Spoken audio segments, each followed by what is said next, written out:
Metternich युग, जिसमें हम लोग मेटरनिक के बारे में अध्ययन कर रहे थे, जिसमें हमने मेटरनिक के जीवन के बारे में, इसके साथ ही मेटरनिक की कार्यप्रणाली किस प्रकार की थी उसके बारे में अध्ययन किया। अब हम अध्ययन करते हैं कि मेटरनिक की गृह नीति और विदेश नीति किस प्रकार की रही थी, जिसमें सबसे पहले हम उसकी गृह नीति जो उसके बारे में अध्ययन करते हैं कि वृहत ऑस्ट्रियन साम्राज्य के विभिन्न जातियों के लोग रहा करते थे, जिनकी भाषा, संस्कृति और धर्म आपस में भिन्न भिन्न थे।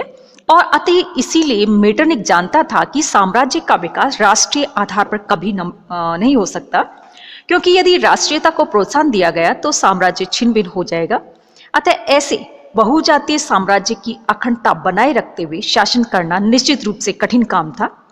इसके अलावा ऑस्ट्रिया के साम्राज्य की नींव खोखली हो चुकी थी और ऑस्ट्रिया के सम्राट फ्रांसिस ने एक रूसी राजनयिक से कहा था कि मेरा साम्राज्य एक दीमक लगे हुए भवन के समान है, यदि इसका एक भाग अलग किया जाता है तो उसके साथ उसका कितना भाग गिर जाएगा यह कहना कठिन है। अतः ऐसे साम्राज्य को सुरक्षित रखने के लिए निरंकुश एवं प्रतिक्रियावादी नीति अपनाना आवश्यक था। राष्ट्रीयता की भावनाओं को रोकने के लिए साम्राज्य में रहने वाली विभिन्न जातियों में फूट डालकर शासन करने की प्राचीन नीति अपनाई गई। मेटरनिक का मानना था कि विभिन्न जातियों को एक दूसरे के विरुद्ध भड़काकर उन पर सरकारी नियंत्रण जो उसको स्थापित किया जा सकता है, और इसी मान्यता के आधार पर उसने बोहेमिया में जहां स्लाव जाति के लोग रहे थे और जर्मन सैनिक टुकड़ियां भेजी, और इटली में जहां इटालियन लोग रहते थे हैंगरी के मैग्योर सैनिक भेजे, तथा हैंगरी में जहां मैग्योर जाति के लोग रहते थे इटालियन सैनिक भेजे। मेटरनिक ने अपने शासकीय अधिकारियों की नियुक्तियां भी इसी सिद्धांत से उसके आधार पर की थी। मेटरनिक ने अपने साम्राज्य में पुरातन व्यवस्था को बनाए रखने के लिए यह प्रयत्न किया कि बाह्य देशों में क्रांतिकारी एवं उदारवादी विचारों का किसी प्रकार से ऑस्ट्रिया में प्रवेश न हो। इसके लिए उसने समाचार पत्रों, पुस्तकों और नाट्यशालाओं पर कड़े प्रतिबंध लगा दिए। विश्वविद्यालय के प्रबुद्ध वर्ग से नए विचार फैलाने का भय था, अतः छात्रों और प्राध्यापकों के व्याख्यानों पर भी कड़ी निगाह रखी गई। पाठ्यक्रमों में केवल ऐसी पुस्तकें निर्धारित की गई जो कि मध्यकालीन संस्थाएं जो उन्हीं का समर्थन करती थी, उनमें ऐसे नियम बनाए जिससे कि विश्वविद्यालय के प्राध्यापकों एवं छात्रों में उदार विचारों का प्रादुर्भाव न हो सके।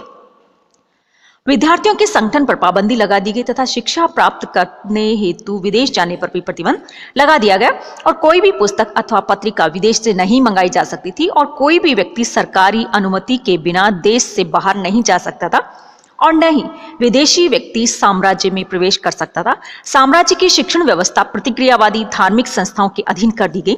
संपूर्ण साम्राज्य में क्रांति के समर्थक लोगों का पता लगाने तथा साम्राज्य के निवासियों की गतिविधियों पर नियंत्रण रखने के लिए गुप्तचरों का जाल बिछा दिया गया, और इन गुप्तचरों द्वारा क्रांतिकारियों की गतिविधियों का पता लगता रहता था, जिससे उसके विरुद्ध तुरंत की कठोर कार्रवाई की जा सकती थी।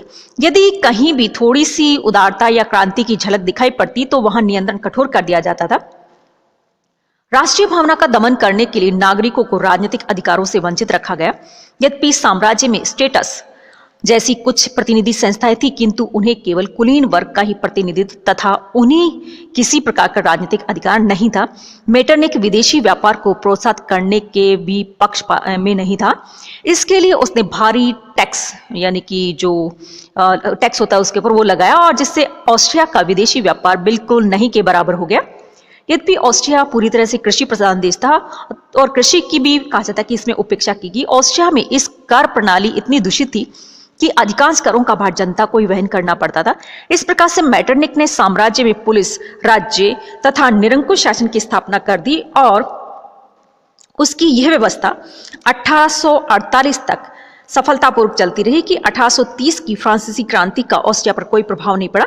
उसकी समस्त कार्यप्रणाली इस बात में निहित थी कि शासन को दृढ़ करो किंतु उसमें कोई परिवर्तन मत करो। इस प्रकार मेटरनिक ने ऑस्ट्रिया के पुनर्निर्माण के लिए रचनात्मक कार्यों की अवहेलना की तथा अपनी सारी शक्ति और बुद्धि पुरातन व्यवस्था को बनाए रखने में लगा दी। अब हम देखते हैं कि मेटरनिक की गृह नीति जो है उसका क्या प्रभाव पड़ा था, कि मेटरनिक की अनुदार गृह नीति अंत में ऑस्ट्रिया के लिए बड़ी ही हानिकारक सिद्ध हुई। उसकी अनुदार नीति के कारण ऑस्ट्रिया नए विचारों से अछूता रह गया तथा साम्राज्य का जीवन सर्वथा गतिहीन और निष्क्रिय हो गया। उसकी नीति से देश में शांति अवश्य स्थापित हो गई थी, किंतु प्रशासनिक व्यवस्था अस्त हो गई थी तथा आर्थिक प्रगति ठप हो गई। किसानों की स्थिति दिन प्रतिदिन खराब होती गई तथा दूषित कर प्रणाली से जनता में असंतोष बढ़ता गया। परिणामस्वरूप ऑस्ट्रिया सामाजिक, सांस्कृतिक, आर्थिक एवं व्यापारिक क्षेत्र में यूरोप के अन्य देशों से काफी पीछे रह गया। मेटरनिक की विदेश नीति का मूल उद्देश्य राष्ट्रीयता एवं उदारवाद के विचारों को साम्राज्य में प्रविष्ट न होने देना भी अंत में सफल न हो सका, क्योंकि कठोर प्रतिबंध एवं गुप्तचरों के बावजूद नवीन विचारों की पुस्तकें, पत्र पत्रिकाएं किसी न किसी तरह से शिक्षित वर्ग को प्राप्त हो जाती थी, जिससे साम्राज्य में क्रांतिकारी भावना जो उनका प्रादुर्भाव होना जरूरी था। इन सभी कठिनाइयों एवं अपनी नीति के परिणामों को देखकर भी मेटरनिक ने अपनी नीति के आधारभूत सिद्धांतों में कोई चेंज नहीं किया, जिससे यूरोपीय रंगमंच में मेटरनिक युग का पटाक्षेप हो गया था। अगली बात आती मेटरनिक की विदेश नीति और उसने किसके साथ में कौन सी नीति, किस प्रकार के कार्य जो किए थे या किस प्रकार की नीति जो उनके साथ में अपनाई थी। कि मेटरनिक अत्यंत ही कुशल और दूरदर्शी राजनीतिज्ञ था। वह न केवल ऑस्ट्रिया को प्रतिक्रियावादी शिकंजे में जकड़ना चाहता था, बल्कि समस्त यूरोप में क्रांति के नवीन विचारों पर रोक लगाना चाहता था। वह ऑस्ट्रिया के साम्राज्य को इतना मजबूत और प्रभावशाली बना देना चाहता था कि भविष्य में ऑस्ट्रिया समस्त यूरोप का नेतृत्व करने के योग्य हो जाए। और इन्हीं उद्देश्यों को ध्यान में रखते हुए मेटरनिक ने अपनी विदेश नीति जो उसका निर्माण किया था। मेटरनिक की इस विदेश नीति के परिणाम स्वरूप ही ऑस्ट्रिया का साम्राज्य मध्य यूरोप में सबसे ज्यादा शक्तिशाली बन गया। अपनी राजनीतिक कुशलता के कारण ही वह 1815 से 1848 तक यूरोपीय राजनीति का सबसे ज्यादा प्रभावशाली व्यक्ति बना रहा। उसकी विदेश नीति का उद्देश्य यूरोप में शांति बनाए रखना था तथा यूरोप की व्यवस्था को बनाए रखने के लिए वह ऑस्ट्रिया को जरूरी मानता था और ऑस्ट्रियन साम्राज्य के स्थायित्व के लिए यूरोपीय राज्यों के सहयोग को भी जरूरी मानता था। इसीलिए एजीपी टेलर ने अपनी पुस्तक द हेब्सबर्ग मोनार्की में लिखा है कि यूरोप के लिए ऑस्ट्रिया आवश्यक था तथा ऑस्ट्रिया के लिए यूरोप आवश्यकता था। इसके अतिरिक्त मेटरनिक ऑस्ट्रिया की प्रधानता को बनाए रखने के लिए यूरोप में शक्ति संतुलन को भी बनाए रखना चाहता था। अगली बात आती है कि मेटरनिक की नेपोलियन के प्रति क्या नीति रही थी। मेटरनिक ने एक बार कहा था कि यदि फ्रांस को जुकाम होता है तो समस्त यूरोप छींकने लगता है। इन बातों से स्पष्ट होता है कि वह नेपोलियन की शक्ति से परिचित था और वह यह भी जानता था कि रूस का जार ऑस्ट्रिया का प्रबल विरोधी है। इसीलिए उसने रूस के प्रति इस प्रकार की नीति अपनाई कि रूस और नेपोलियन के बीच संघर्ष हो ताकि दोनों की शक्ति क्षीण हो जाए और ऑस्ट्रिया यूरोप का शक्तिशाली राज्य बना रहे। अतः उसने नेपोलियन की शक्ति को परास्त करने के लिए रूस को आगे कर दिया और स्वयं रूस के विरुद्ध तैयारी करने लगा। 1812 में जब नेपोलियन ने रूस पर आक्रमण किया तब मेटरनिक ने रूस के जार को यह आश्वासन दिया कि वह किसी पक्ष की ओर से युद्ध में भाग नहीं लेगा, किंतु दूसरी ओर नेपोलियन की सहायता के लिए अपनी सेनाओं को तैयार रखा। वस्तुतः उसे रूस की बढ़ती हुई शक्ति से भय था, अतः उसने रूस की शक्ति को सीमित करने का प्रयत्न किया और मेटरनिक उसी पक्ष की सहायता करने को तैयार होता था जिससे ऑस्ट्रिया को लाभ हो सके।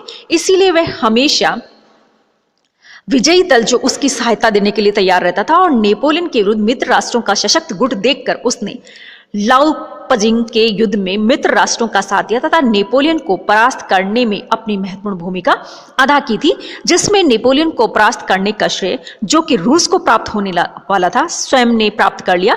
और इसलिए वियना सम्मेलन के सभी प्रतिनिधि किसी भी महत्वपूर्ण निर्णय के लिए मेटरनिक जो उसी की तरफ देखते थे। अगली बात आती है कि मेटरनिक और वियना सम्मेलन कि जब नेपोलियन को पराजित करने का श्रेय ऑस्ट्रिया को मिल गया तो वियना सम्मेलन में उसे यूरोप का अपना प्रभुत्व स्थापित करने का एक बहुत अच्छा मौका मिल गया और नेपोलियन के पतन के बाद उत्पन्न होने वाली समस्याओं पर विचार करने के लिए ऑस्ट्रिया की राजधानी वियना में यूरोप के शासकों और राजनीतिकों का एक सम्मेलन बुलाया गया था तथा अपने प्रभावशाली व्यक्तियों से ऑस्ट्रिया का यह चांसलर इस सम्मेलन का अध्यक्ष बन गया। और मेटरनिक जानता था कि यदि क्रांति से उत्पन्न नई प्रवृत्तियां स्वतंत्रता और समानता के सिद्धांतों संस्कृतों का विकास होता रहा तो इसका प्रभाव ऑस्ट्रिया पर भी पड़ेगा। इसलिए उसने वियना सम्मेलन में सबसे बड़ी भूमिका निभाई और निरंकुशता और न्यायता के सिद्धांत पर बल देते हुए उसने यूरोप में शक्ति संतुलन की ओर ध्यान रखा और साथ में ऐसी नीति को भी लागू किया कि जिससे कि बड़े राष्ट्रों के स्वार्थ जो उनकी पूर्ति हो सके, क्योंकि वह जानता था कि बड़े राष्ट्रों में एकता बनाए रखने के लिए जरूरी है कि उनके स्वार्थ जो उनकी पूर्ति में किसी प्रकार की रुकावट नहीं आए। और मेटरनिक की कूटनीति का यही परिणाम था कि फ्रांस की सीमाओं को सीमित कर दिया गया तथा ऑस्ट्रिया की सीमा को इस प्रकार से व्यवस्थित किया गया कि फ्रांस के क्रांतिकारी विचारों का ऑस्ट्रिया की सीमा में प्रवेश न हो सके।